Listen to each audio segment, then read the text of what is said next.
And we are back with another episode of the Kyle Lanslone Show.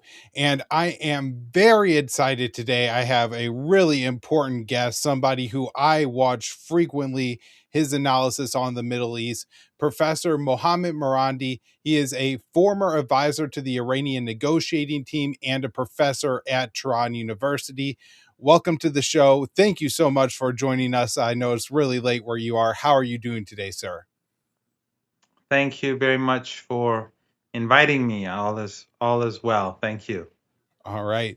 So I have a ton of questions to ask you. I hope I could get through at least some of them. But I want to talk to you about Iran's negotiating position. What happens if talks fail? And most importantly, is Iran ready for war? So recently, the Iranian foreign minister was speaking on this issue. And one of the big questions I would have is, how could Iran possibly trust the United States and Israel? And this is what the foreign minister had to say. Need Mr. Trump to tell you personally that, since he's the one who broke the promise last time. We need a guarantee. We need an objective guarantee that the same scenario is not going to be repeated, and the United States is not using force to resolve differences Yes. with others, or with Iran at least. That's a fair point. They tried it once last year and they failed. Iran's nuclear program cannot be bombed and destroyed because it's a technology that we have developed by ourselves. So there is no solution but a diplomatic solution. So, Professor Marandi, I want to ask, what are the actual mechanisms that Iran has to be looking for here if they are going to sign on to a deal with the US? Because as far as I could tell, every time Iran agrees to anything or tries to even engage in talks, it's a big risk that the US is going to attack anyways. Yeah, you're absolutely correct. And obviously, with Trump is going to be very difficult, if not to be very blunt, impossible, because he's not a trustworthy person. He's not reliable. He flip flops. He doesn't respect agreements. He doesn't respect his own commitments. And that's not the art of the deal. The art of the deal is when you create a mechanism where you can achieve an end result. In the case of Trump, even if he says something, you don't know if it's of any use or if it's going to be valid. But in any case, what is clear is that the Iranians have said that we're not going to negotiate our defense capabilities, our military capabilities, for obvious reasons. If we allow ourselves to be vulnerable, the US and the Israeli regime will strike. And that's exactly what we saw in Syria when the Al Qaeda forces took the country last year. They went and murdered a lot of air defense officers, which is very strange, but I think it was a part of the plan. And then the Israelis bombed all of the Syrian air defenses and left the country completely vulnerable. And now the Israelis bomb the country whenever they like. And the Iranians know quite well that if they do not have adequate offensive and defensive capabilities, that's the same thing will happen.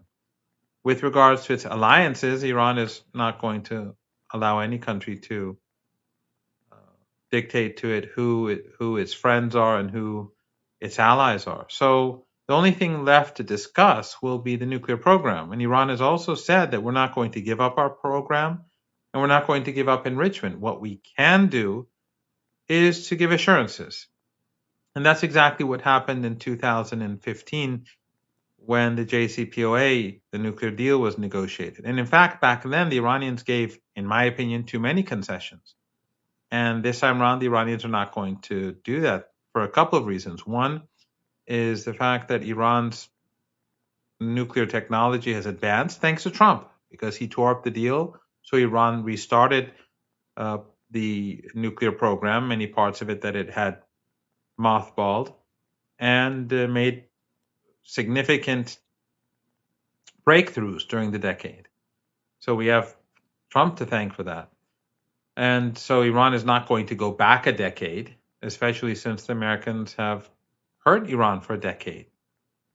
And the second thing that will need to be changed in any hypothetical agreement, who knows if we'll ever get there, is that there has to be a mechanism in which Iran is protected if the United States chooses not to abide by a deal. Because last time round, the Iranians had certain commitments and the Americans had certain commitments.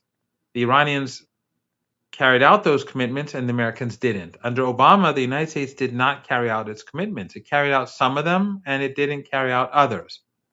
And so Iran was in a difficult situation. There was no mechanism where the Iranians could punish the Americans, or the Americans would have to be punished for what they did, or that the Iranians could discontinue certain commitments because the Americans were not abiding by commitments. In the negotiations that took place 3-4 years ago, they were working on this to make it a more balanced deal, but ultimately that deal didn't materialize. So this time around, I'm sure that the Iranians will expect that mechanisms be put in place so that if the United States discontinues its commitments, the Iranians would be able to do the same as well. So I'm curious about what the temperature is among the Iranian people for talks and negotiations with the US. I could almost, see the Iranian people feeling like our government got taken advantage of with the original nuclear deal negotiations. The Americans are then now doing everything they can, openly so. Like we have high level American officials like the Treasury Secretary saying the goal is to absolutely destroy the Iranian economy. Iran engaged in talks last year, and Israel attacked Iran and killed thousands of people during a 12-day war there.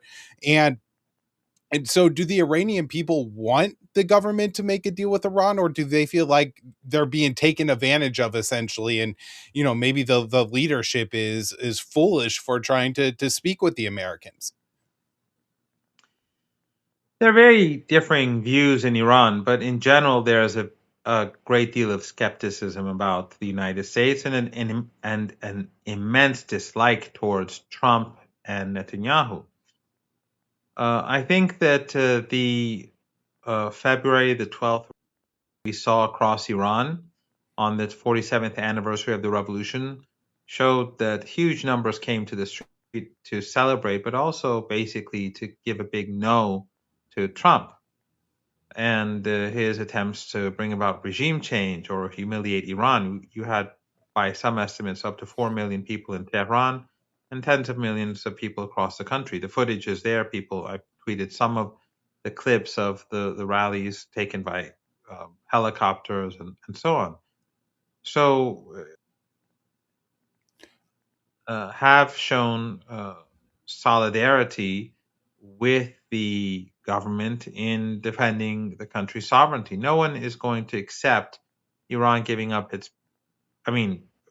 very few people, according to polls, will accept Iran giving up its nuclear program or its missile capabilities or its regional alliances. These are polls that are regularly carried out, not just by Iranians, but also by the United States. They carry out regular polls from Turkey. And those polls are clear where ordinary Iranians stand. And of course, no sovereign government would put the country at risk in such a way, especially Iran, because the revolution itself was about the country becoming independent. Iran, before the revolution, was sort of like Saudi Arabia and Turkey and Egypt, countries bound to the United States, subordinate to the United States, proxies of the United States. And after the revolution, it decided to go its own way and to remain independent as it is today. But one thing that the United States has done by continuing to antagonize Iran and to target the economy and to attempt to hurt ordinary people is it has created a consensus in Iran that we should find new friends. This is relatively new. The debate over whether Iran should tilt more towards BRICS and the Shanghai Cooperation Organization and the member states, such as China, Russia, Brazil, India, and so on, this debate has been ongoing. There has always been a significant segment of Iranian elites that said, well, let's try to fix things with the United States. After the 12-day war, I believe that it's fair to say that that debate is dead, and that there is a strong consensus that Iran should just ignore the United States, or at least uh, focus on developing ties with non-Western countries, and if it's at some point possible to have a deal with the West, fine. If not, we'll just continue working with these countries. This is new. And the 12-day war, I think, had a huge impact. And I think Americans and Europeans don't quite recognize the significance of the 12-day war and the impact that it had on Iranians. First, it gave them a lot of self-confidence because ultimately it was the Israeli regime that needed a ceasefire. And during the last 3-4 days, were seeking a ceasefire because they were being badly beaten. And secondly, uh, because it really discredited the argument that we can deal with the West, especially since Iran was negotiating with the United States. And we had 5 rounds of negotiations. We're on the verge of a 6th round. And then it became clear that the United States was actually conspiring behind the scenes with Netanyahu to carry out a surprise attack. That changed the mentality among Iranians in a big way. So, and how far does that change in mentality go? I know Iran has a religious decree where they don't work on weapons of mass destruction of any kind, including nuclear. But if you look at the balance of power in the Middle East, Israel has nuclear weapons, the U.S. has nuclear weapons, and Iran does not. And as an American, I try to put myself in the position of a Russian general, an Iranian general, a Chinese general, and think, what would I be advising, my leadership of? And I have to say, if I were an Iranian general, I think I would be advocating for my country to make nuclear weapons, because if not, we can't have a fair fight with the Israelis because they have nukes and we don't. So is there any shift towards maybe looking at changing Iran's policy when it comes to weapons of mass destruction or nuclear weapons? Well, you are right about Iran's policy on nuclear weapons, and it is consistent with the history of the revolution, because during the 1980s, when the West gave Saddam Hussein chemical weapons to use against Iranians and Iraqis and civilians, in one instance in the town of Halabja, 6,500 people were slaughtered within minutes by these chemical weapons that were mostly German products, but the Europeans and the Americans supported this project. Um, at that time, the West, by the way, was also preventing Iran from purchasing gas masks when they were giving Saddam Hussein these weapons. And I survived 2 chemical attacks personally. But the point is here that uh, military leaders and politicians went to the leader of Iran at that time, Ayatollah Khomeini, who passed away in 1989, and said, "We need chemical weapons." And he said, "No." He said, "These are horrific weapons, and we just uh, cannot produce them, and you'll just have to find a way to fight without such weapons." So this is not some mere uh, slogan or just some symbolic statement. This has real substance, and when a religious decree like that is made, it is very serious. However, they have said, senior officials in Iran, that we do not seek nuclear weapons for moral reasons, but also another reason is that if Iran does produce a nuclear weapon, we have 15 neighbors, and many of them are family dictatorships like the Emirates and Kuwait and the Republic of Azerbaijan and so on, and they are all inherently unstable. I mean, the Emirates may look very, new and advanced, but it's a dictatorship, and it's tiny and it's vulnerable, and it may not exist. Or if Iran had a nuclear weapon, they may feel insecure and start producing their own. So if Iran has a nuclear weapon, it's not just the issue of Israel, it's the Israeli regime, but it's the issue of other tiny countries that may feel insecure and then start developing or purchasing nuclear weapons. So that's another issue. But the Iranians have said that if there is an existential threat to the country, then, as they put it, they will change their nuclear posture. So that, I think, is something that one has to take seriously. But at the moment, they don't feel that there is an existential threat. But Iran's military capabilities, as they exist today, are such that the balance of power favors Iran in any conventional war with the Israeli regime by far. And last time around, even though Iran was not expecting that sort of war, it ultimately forced the regime to seek a ceasefire. This time around, Iran is far more prepared, and if the Israelis strike, the Iranians will hit much harder and much more with much greater precision. But one thing that many don't take into consideration often is the fact that Iran's real military capabilities are not directed towards Israel. They're directed towards the United States. The Iranian military capabilities that are directed towards Israel are sort of a sideshow. The real capabilities are directed towards the Persian Gulf, because the United States has been threatening Iran for 2.5 decades, and Israel is just a tiny entity supported by the West. The United States is a superpower. That is, the years since the invasion of Afghanistan and Iraq, the Iranians have been building underground missile and drone bases with medium-range missiles and short-range missiles and drones in the hundreds of thousands, all across the Persian Gulf and near the Indian Ocean. And they can reach anything in the Persian Gulf or the other side of the Persian Gulf, which is far closer than Palestine or the Mediterranean. So Iran could destroy everything in the Persian Gulf. And since the United States has bases in all these tiny Arab family dictatorships, they're all complicit. Even as we speak, the United States is using those bases to prepare against Iran. So it is a sort of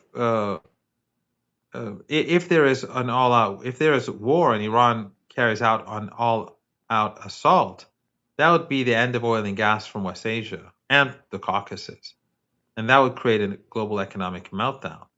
So the Iranians do have the capability to hurt the United States in a way which it has never been hurt before, because of the fact that the Persian Gulf is such a small place with very sensitive installations. The Iranians can strike the oil and gas facilities.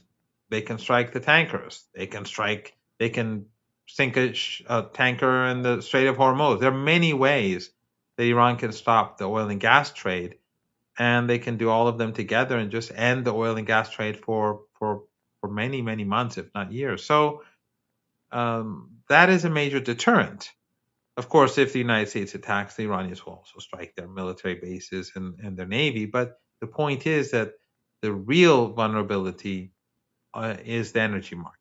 And of course, the trillions of dollars of assets that the United States has in the region, and the West has in the region, and the money that Trump himself and his family makes in these countries. So Iran has capabilities today that do make Trump think twice about attacking. But since Trump is so deeply influenced by the Israelis and by the Israeli firsters in the United States, no one really knows what will happen. And that's why the Iranians are preparing for war, but at the same time prepared to negotiate. Well, one of the really, I think, complex things of all this is, and I wonder if the Iranians understand this to some degree, that they're almost actually negotiating with Israel here. Israel has told the United States they'll attack Iran if the deal doesn't live up to their standards. Netanyahu comes to Trump and says, this deal has to include restrictions on Iran's missile program, cutting ties with allies in the region, obviously non-starters for Israel. But I was reading today that Israel is asking Iran to limit their ballistic missiles to 300 kilometers, which is kind of an insane number because, Iran couldn't even defend itself from Syria or Iraq or Israel, of course, with that. But at the same time, I think almost most of America's military bases in the Middle East, the Fifth Fleet in Bahrain, the Al Udeid base in Qatar, a lot of U.S. bases in Iraq are actually within that range, as well as, the Persian Gulf. So talking about shipping. So how do the Iranians possibly negotiate with the Americans when the Israelis seem to be intentionally setting demands meant to make the talks fail? Well, the problem for the Israeli regime is that they control the United States to a large degree through the Zionist lobby, the Epstein class, but they don't have influence in Iran. So Iran doesn't care what the Israelis want. Iran is not going to negotiate their missile program. That's, in fact, what the Iranians are going to do is the exact opposite. They're going to develop it as swiftly and as and as technologically advanced as possible. They're going to make it more advanced than before, and they're going to increase the numbers, and that's what they're doing now. So the Israelis can rant and rave all they want. Iran knows that that's how they won the war during the 12 days. And again, the Western media, because it is so compromised and so bound to the Zionist lobby, they won't admit this. But even Steve Bannon, who we know was Trump's first chief of staff, he said that the real story in this 12-day war was the fact that the Israelis were being hammered, and during the last few days they needed a ceasefire. And Iran continued to strike them until day 12, where they finally said, "Okay, we'll stop the war." But no, there's not a chance in the world that Iran will negotiate anything with regards to its military capabilities or its alliances. The only thing it will negotiate is the nuclear program, and it will not negotiate the principle of enriching uranium, nor of course, the existence of the program. So the United States, if it wants a deal, that's the framework. It is about assurances on Iran's peaceful nuclear program. That's what Iran is willing to do. But beyond that, Iran is willing to go to war. It has no problem. And we saw that, if you recall, last week when the Americans were saying you have to negotiate in Turkey, and you have to negotiate the you have to negotiate the missile program and the regional alliances. We're not going to negotiate. The Iranians said, fine, then goodbye. And then the Americans came back and said, okay, we'll negotiate. And Iran said, in Oman. And they ultimately went to Oman. So the negotiations took place just like they did before the U.S. carried out an attack on Iran, or alongside the Israelis, meaning the 12-day war. In Oman, in direct talks, the Americans wanted direct talks. In Oman, the Americans wanted it elsewhere. And only about the nuclear program and the assurances that Iran spoke of before. That doesn't mean that the United States is going to remain this way, because during the previous talks that we had before the 12-day war, Witkoff came, and on day one he accepted Iran's right to enrichment, and then later he moved the goalposts, and then moved them again and again, and then it became apparent that they were conspiring against Iran. And so the Iranians are not naive. They're preparing for war. But the point is that the Iranians have made it very clear that the only thing that we'll discuss is the nuclear program, and with regards to giving assurances, if the Iranians don't believe that the Americans are sincere about the nuclear program. They know that, they believe that the Americans know quite well Iran is not going to build a nuclear weapon. But the nuclear program is an excuse to put pressure on Iran. Otherwise the United States put sanctions on Iran almost immediately after the revolution, and they've increased them ever since. So it's not that the United States does not want an independent Iran, and especially since Iran supports the Palestinian people, and it is the only country to do so alongside Yemen, that is an issue. I mean, other countries pay lip service, like like Qatar and Turkey, but they only do it for propaganda purposes to build an image for themselves. But otherwise, they're in the American camp, so no one gets sanctioned, or none of their the people who are on their payroll in Europe and the United States who have TV channels or have websites and so on. None of them get sanctioned, but the Iranians, the whole country is under maximum pressure, basically because of Iran's policy in support of the Palestinian people. So, the last question I have for you, because we're told in the American press and our political leaders believe, that's what they tell us, that Iran, the government there is historically weak. It could very easily be toppled at any point. There were just massive protests in the street. They'll point to other things too, like Israel having this ceasefire with Hezbollah that they don't have to cooperate with, yet Hezbollah is. They'll point to the fact that Iran lost several of their nuclear facilities during the US and Israeli bombing over the summer. And they'll say, that it's ripe for regime change and we just need to, kind of push it over at this point. And yet I also see images of hundreds of thousands, maybe millions of people going out to attend an address from the Iranian president. So, from your point of view, what is the Iranian regime weak, or is this government like kind of capable of governing and has the support of a large number of their people? In any country, there's of course dissent.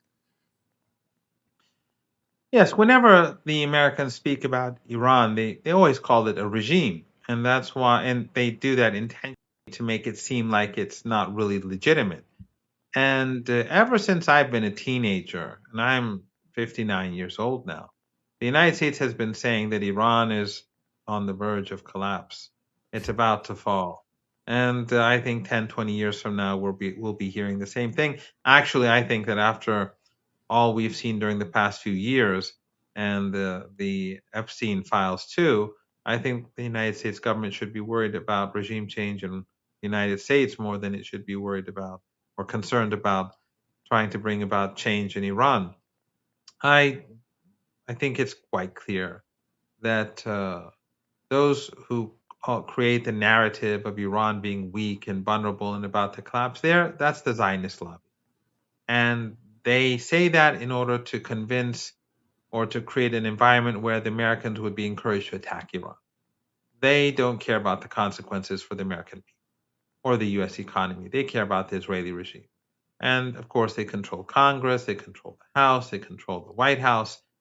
The people around Trump are all Israeli firsters. The senators and Congress people in the United States are overwhelmingly Israeli firsters. They all supported the genocide, the ongoing genocide in Gaza. So they would use that narrative. But I think that what so far has prevented the United States from going to war with Iran is that the fact that there are sane people out there probably saying that, look, if we do this, we're not going to win. And it will be a global economic catastrophe. It'll make 1920, it'll be worse than 1929. But again, ultimately it's unclear what will happen. But but one of the interesting things is that they're constantly saying that Iran is weak and Hezbollah is weak and everyone is weak. But first of all, they're always talking about negotiating Hezbollah. Well, if Hezbollah is weak, why do you want Iran to negotiate it? If Iran's missile capabilities are weak, then why are you so concerned about negotiating that too? Obviously, things are not exactly as the Israelis and Western media pretend them to be. In fact, the side that has been weakened the most is Israel, simply because the world despises it now. This was not the case 2.5 years ago. 2.5 years ago, most people across the world weren't even following the issue of Palestine.